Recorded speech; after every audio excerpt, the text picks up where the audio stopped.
Hello, in this video, I'll be going over RSI, Rapid Sequence Intubation. Rapid Sequence Intubation is used in emergent conditions such as acute respiratory failure or trauma. Also, when a patient has an elevated risk for aspiration, such as when they come in with a full stomach, they're coughing, straining, or vomiting.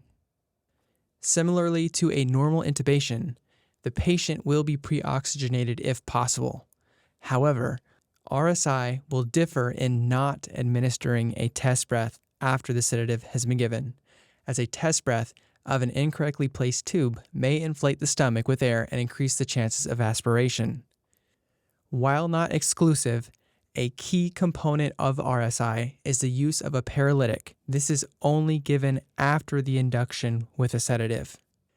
While an unconscious patient can be intubated without a paralytic is used in RSI to prevent the regurgitation of stomach contents and to prevent jaw and neck movement from the patient during intubation. A widely used medication for paralytics is succinylcholine.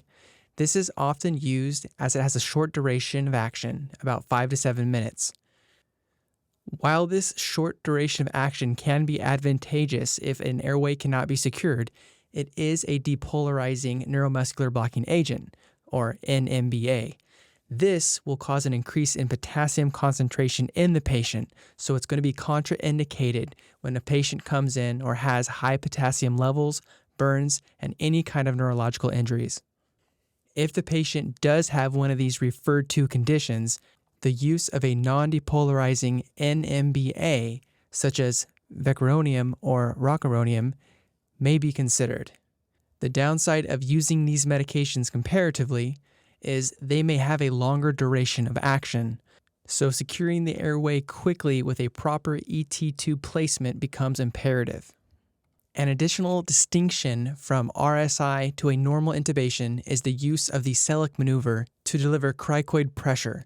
This is to occlude the esophagus and prevent gastric regurgitation in the unconscious patient.